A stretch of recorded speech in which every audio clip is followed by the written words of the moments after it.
So hello everyone, स्वागत है आपका हमारे चैनल में। मेरा नाम है कार्तिकेय और हमने पिछली क्लासेस में देखा कि कैसे पेयर ऑफ लीनियर इक्वेशंस को सॉल्व करते हैं और किस तरीके से एलिमिनेशन मेथड करते हैं, सब्स्टिट्यूशन मेथड करते हैं। तो आज का जो वीडियो है वो उससे थोड़ा सा आगे, और आज हम ये सीखते हैं कि कैसे एमसीक्यूज को सॉल्व करते हैं।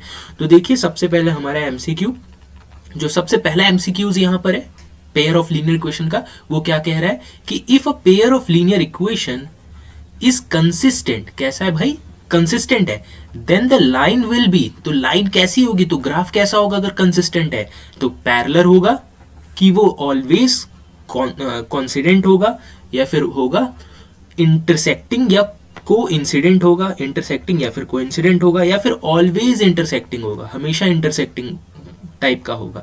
तो देखिए, कंसिस्टेंट सॉल्यूशन वाले, कंसिस्टेंट वाली कौन सा केस था, तो कंसिस्टेंट वाला याद आ रहा होगा आपको केस, तो कंसिस्टेंट दो में बन रहा था। कौन कौन से केस में बन रहा था, एक जब हमें यूनिक सॉल्यूशन मिल रहा था तब कंसिस्टेंट था, और जब एक हमें इनफाइनाइटली मेनी सॉल्यूशन मिल रहा था तब कंसिस्टेंट केस था। तो ये दोनों केस के डायग्राम कैसे बन रहे थे, तो यूनिक सॉल्यूशन के डायग्राम कैसे बन रहे थे, यूनिक सॉल्यूशन के कुछ ऐसे बन रहे थे, एक इक्वेशन और दूसरी इक्वेशन किसी एक पॉइंट पे क्या कर रही थी, इंटरसेक्ट कर रही थी, उसी को हम लोग इंटरसेक्टिंग लाइन बोल रहे थे। ठीक है, फिर मैनी सॉल्यूशन का केस कैसे था, मैनी सॉल्यूशन का केस कैसा था, दूसरा जो हमारा केस है मैनी सॉल्यूशन का केस कैसा था, तो मैनी सॉल्यूशन का को इंसिडेंट लाइन का केस था, मतलब एक लाइन दूसरे लाइन के जस्ट ऊपर आ जाती थी, तो उसको को इंसिडेंट लाइन बोलते थे।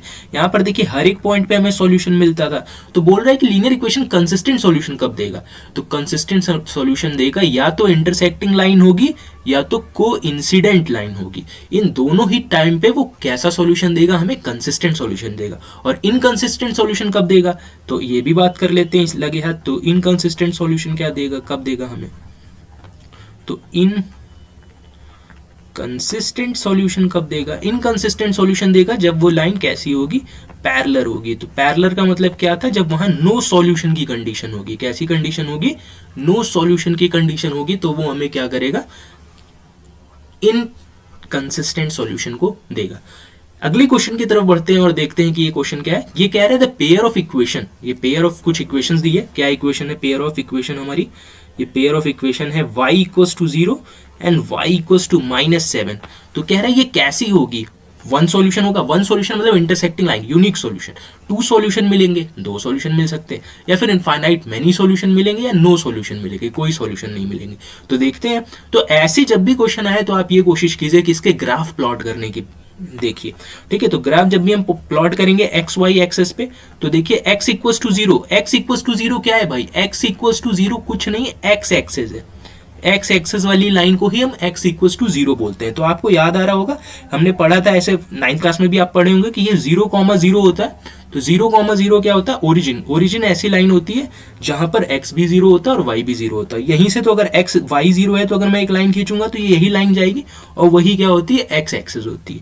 ठीक है, तो y इक्वल्स टू 0 दरअसल हमारी x एक्सेस है, और y इक्वल्स टू -7, तो y पॉजिटिव कब होता है, ऊपर की साइड में, ठीक, और नेगेटिव कहाँ होता है, y नीचे ही होता है।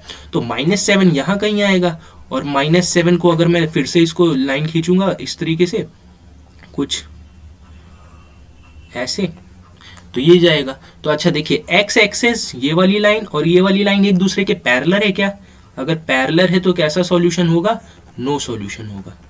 ठीक है, नो सॉल्यूशन मतलब कोई सॉल्यूशन नहीं मिलेगा। तो ये कौन सा केस है, नो सॉल्यूशन वाला केस, क्योंकि ये दोनों लाइन कैसी हो गई, पैरेलल हो गई। तो यहाँ ऑप्शन नंबर डी करेक्ट हो जाएगा। नेक्स्ट क्वेश्चन की तरफ चलते हैं। अगला क्वेश्चन हमसे ये कह रहा है, फिर वही सेम टाइप का क्वेश्चन है जैसे हमने वहां देखा। तो यहाँ पर भी हमें क्या करना होगा, ग्राफ को प्लॉट करना होगा। तो जल्दी से प्लॉट कर लेते हैं, कौन सा, एक्स एक्सेस और वाई एक्सेस पे। ठीक है, एक्स एक्सेस और वाई एक्सेस। तो कह रहा है कि x इक्वल्स टू ए, यहाँ कोई भी नंबर हो सकता है, हमें देगा। ठीक, हम मान लेते हैं कि x यहाँ पर कोई पॉजिटिव नंबर होगा। तो अगर पॉजिटिव नंबर होगा तो यहाँ कहीं कुछ a की वैल्यू आएगी। अगर ये आई तो मैं इसको जब भी, क्योंकि हमारा लीनियर इक्वेशन कैसा बनता है ग्राफ, लीनियर इक्वेशन का ग्राफ हमेशा स्ट्रेट लाइन बनता है। तो अगर मैं इसको खींचूंगा तो ये कैसे चला जाएगा, कुछ इस तरीके से मेरा ग्राफ बन जाएगा। ठीक, स्ट्रेट लाइन ग्राफ बनेगा एक। फिर क्या है y इक्वस टू बी। अब y इक्वस टू बी, यहाँ पर भी मैं पॉजिटिव ही मान लेता हूँ इसको, और y इक्वस टू अगर b बनाता हूँ तो वो कैसे बनेगा, तो सोचिए y एक्सेस पे हमें b पॉइंट मिलेगा, और अगर b पॉइंट मिलेगा तो वो कैसे जाएगा, वो भी कुछ ऐसा जाएगा।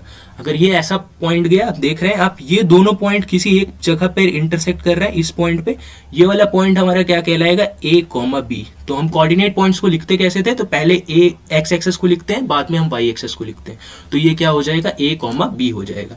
तो यहाँ पर हमसे पूछ रहा है कि ये कहाँ एक दूसरे से, क्या ये पैरेलल होंगे पहले, तो पैरेलल तो हमें नहीं है। पहला ऑप्शन क्या कह रहा है कि ये पैरेलल है क्या, तो पैरेलल तो नहीं है, ये ऑप्शन गलत हो गया। दूसरा हमसे ऑप्शन कह रहा है कि इंटरसेक्टिंग एट b, a, तो b, a पे इंटरसेक्ट करेगा क्या, इंटरसेक्ट तो करेगा लेकिन b, a पे नहीं करेगा, a, b पे करेगा। कोइंसिडेंट लाइन होगा क्या, कोइंसिडेंट मतलब एक के ऊपर एक ओवरलैप वाली लाइन, तो वो ये केस भी नहीं है, कोइंसिडेंट लाइन का केस भी नहीं। तो कैसा है, इंटरसेक्टिंग है लेकिन कहाँ है, a, b पे, तो ऑप्शन नंबर डी ये पर सही हो जाएगा। ठीक है, तो आपको समझ में आ रहा होगा ये एमसीक्यू। अगले क्वेश्चंस पे चलते हैं। दूसरा क्वेश्चन हमारा कुछ इस तरीके से कह रहा है, pair of linear equations which has unique solution. अब यहाँ पर ढूंढना है हमें, क्या ढूंढना है, यहाँ यूनिक सॉल्यूशन दिया है, ये यूनिक सॉल्यूशन हमें दे रखा है। क्या यूनिक सॉल्यूशन दे रखा है, x इक्वल्स टू 2 और y इक्वल्स टू -3, ये यूनिक सॉल्यूशन दे रखा है हमसे, और हमसे पूछा है कि ये यूनिक सॉल्यूशन किस पेयर ऑफ इक्वेशन को बिलोंग कर रहे हैं। हमें 4 पेयर ऑफ इक्वेशंस दी हैं, तो सिंपल सा इसमें ये है, हमें क्या करना होगा, पहली इक्वेशन और दूसरी इक्वेशन में ये दोनों ही वैल्यू को पुट करके देखना है। अगर दोनों वैल्यू सेटिस्फाई हो जाएगी किसी एक पेयर ऑफ इक्वेशंस पे, दोनों इक्वेशंस पे ये पर्टिकुलर वैल्यूज को सेटिस्फाई करना पड़ेगा। अगर सेटिस्फाई हो जाती हैं तो वो हमारा क्या बन जाएगा, पेयर ऑफ लीनियर इक्वेशन जो होगा उसी के ये सॉल्यूशन होंगे। तो चलिए एक बार जल्दी से देखते हैं इसको कि कैसे सॉल्व करेंगे। तो पहली इक्वेशन से यहाँ हम चालू करते हैं। तो पहला इक्वेशन यहाँ पर अगर मैं यहाँ लिखूं 2 रखूं और यहाँ रखूं +-3, तो क्या बनेगा, अगर यहाँ रखे 2, x की जगह पे 2 और y की जगह पे -3, तो प्लस माइनस माइनस आ जाएगा -1। ये पहली इक्वेशन को तो सेटिस्फाई कर गया, क्या दूसरी इक्वेशन को सेटिस्फाई करेगा क्या, चलिए चेक करते हैं। दूसरी इक्वेशन क्या है, 2x - 3y = -5। तो अब यहाँ पर देखिए, यहाँ x की जगह पे 2 रखूंगा तो 2 × 2 -3 × -3 = देखते हैं क्या बनता है। तो 2 2 जा क्या हो जाएगा, 4, 2 2 जा 4 हो जाएगा, माइनस माइनस प्लस हो जाएगा, माइनस माइनस प्लस हो जाएगा, और 3 3 जा 9 हो जाएगा। ऐड करेंगे तो 13 हो जाएगा। तो ये तो नहीं सेटिस्फाई हुआ, ठीक है, क्योंकि यहाँ -5 आ रहा है =2 के उस साइड में, तो हमें इस साइड में भी -5 ही ले आना था। मतलब अगर हमारा LHS जो है, RHS जो है -5 है, तो LHS भी -5 होना चाहिए था, लेकिन यहाँ पर वो काम नहीं बन पा रहा है। तो ये तो नहीं होगा, क्योंकि एक पे सेटिस्फाई किया दूसरे पे नहीं किया, तो पहला ऑप्शन तो नहीं है, मतलब इन पेयर ऑफ के लिए ये सॉल्यूशन नहीं है। आप दूसरी तरीके से भी कर सकते हैं, एलिमिनेशन से हर एक इक्वेशन को सॉल्व करिए और फिर जो x और y की वैल्यू है तो मैच कर लीजिए, लेकिन उससे आसान तरीका यही होगा कि आप जल्दी जल्दी इस पर पुट करके देखिए, सेटिस्फाई करके ठीक। तो चलिए दूसरी इक्वेशन की तरफ चलते हैं। दूसरी इक्वेशन कुछ हमारी ऐसी है। दूसरी इक्वेशन क्या कह रही है हमारी, दूसरी इक्वेशन हमें कह रही है कि 2x + 5y = -2x + 5y = -11। इस पे पुट करते हैं, x की जगह 2 पुट करेंगे तो 2 2 जा 4 हो जाएगा, y की जगह -3 करेंगे तो यहाँ -3 करेंगे तो 5 3 जा 15 और प्लस माइनस -15 हो जाएगा। सॉल्व करेंगे तो -11 और उधर भी -11, मतलब ट्रू। ये तो सही लग रहा है, अभी तक का ये पहला वाला इक्वेशन सही है, सेटिस्फाई हुआ। सेकंड इक्वेशन पे देखते हैं सेटिस्फाई करके। तो 4x + 10y = -22। यहाँ x की वैल्यू 2 रखते हैं, तो 4 × 2 + 10 × -3। देखते हैं इसको सॉल्व करके क्या ये -22 के बराबर आता है। तो 4 2 जा 8 + -30। अब प्लस माइनस माइनस हो जाएगा, 30 में से 8 जाएगा तो -22 आ जाएगा। तो ये सेटिस्फाई हो गया। तो ये ऑप्शन नंबर बी ही हमारा सही होगा, जो हमारी पहली इक्वेशन को भी सेटिस्फाई किया और as well as second equations को भी सेटिस्फाई किया। तो ये जो पेयर ऑफ इक्वेशंस होंगे इनके सॉल्यूशन होंगे x = 2 एंड y = -3। तो ये समझ में आया होगा आपको। नेक्स्ट क्वेश्चन की तरफ बढ़ते हैं। अगला क्वेश्चन कुछ इस प्रकार से कह रहा है, वन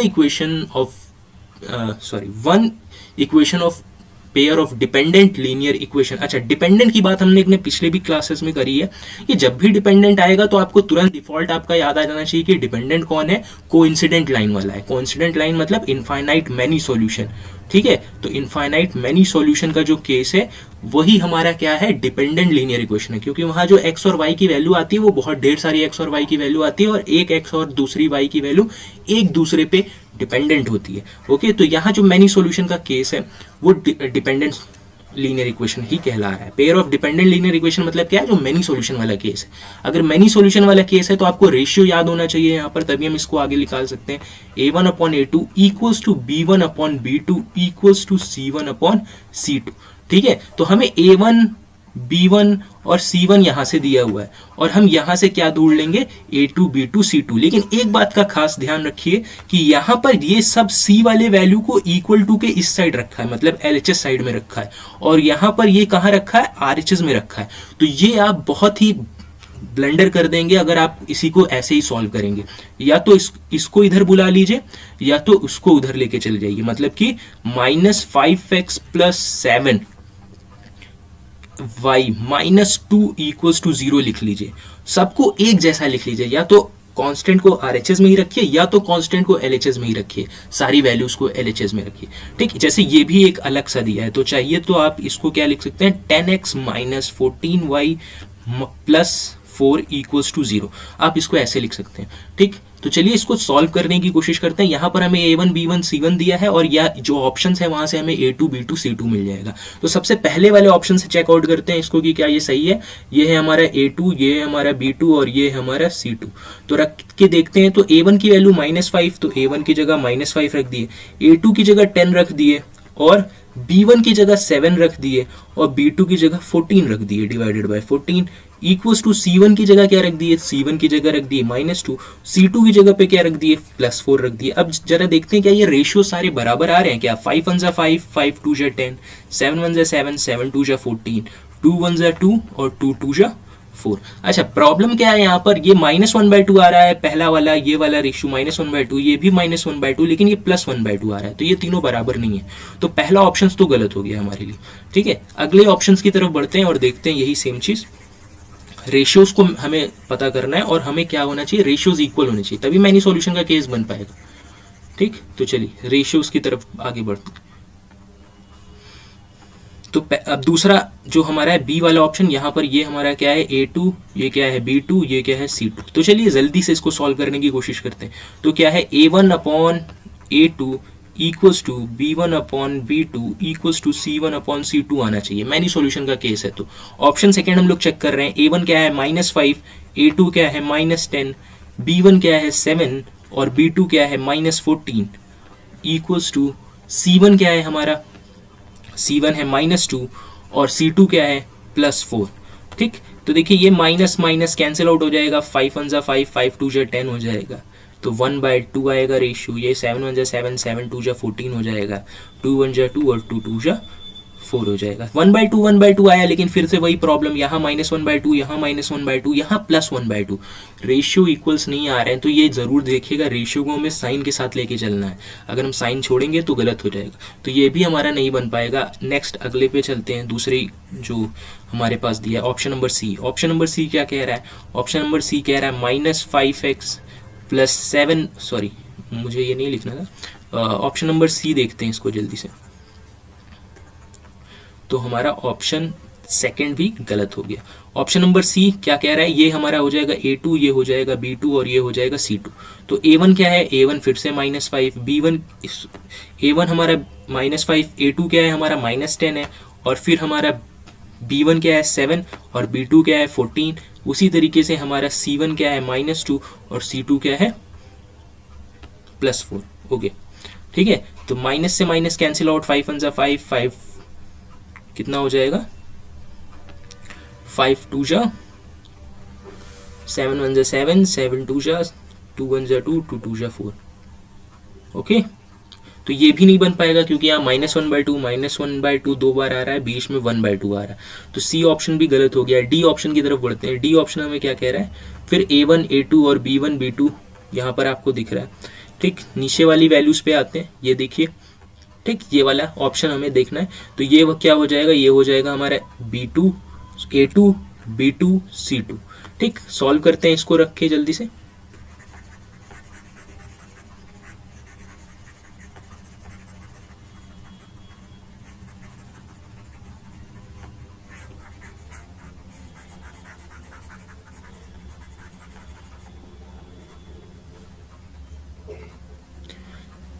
A1 की वैल्यू -5, A2 की वैल्यू 10, फिर b1 की वैल्यू 7, b2 की वैल्यू -14, ठीक। फिर उसके बाद c1 की वैल्यू -2 और c2 की वैल्यू +4, ठीक है। 5 1 5, 5 2 10, -1/2, ठीक। 7 1 7, 7 2 14, -1/2, माइनस है ना यहाँ पर, इसलिए -1/2 हो गया। 2 1 2, 2 2 4, फिर वहाँ -1/2। तो देखिए ये चार तीनों के तीनों रेशियो सेम आए, तो जब ये तीनों के तीनों रेशियो सेम आएंगे तो ऑप्शन डी हमारा क्या होगा, करेक्ट ऑप्शन होगा। लेकिन आप बहुत ही ध्यान से ये देखिएगा कि कांस्टेंट वैल्यू को एक साइड रखना है, किस साइड पे है वो ज़रूरी आप सही से देखिएगा। अगर सारे ही इक्वेशन को एक जैसे लिखने की कोशिश कीजिएगा, मतलब कि अगर आप चाहें तो इसको स्टैंडर्ड में बदलने की ज़्यादातर कोशिश कीजिए, a1x plus b1y plus c1 equals to 0। जो भी इक्वेशन आपकी इधर उधर दी है उनको किस में बदलने की कोशिश कर लीजिए, स्टैंडर्ड फॉर्मेट में बदलने की कोशिश कर लीजिए। जब आप स्टैंडर्ड फॉर्मेट में बदल लेंगे तो आप किसी भी क्वेश्चन को आसानी से और बिना गलती के सॉल्व कर पाएंगे। अगले क्वेश्चन की तरफ बढ़ते हैं। तो आई होप आपको एमसीक्यूज, जो हमने आज कुछ छोटे छोटे एमसीक्यूज देखे और आपको जहां गलती हो सकती है उसके बारे में बताया, आपको समझ में आया होगा। तो जल्दी से जाइए और ढेर सारे एमसीक्यूज प्रैक्टिस कीजिए। तब तक के लिए बाय।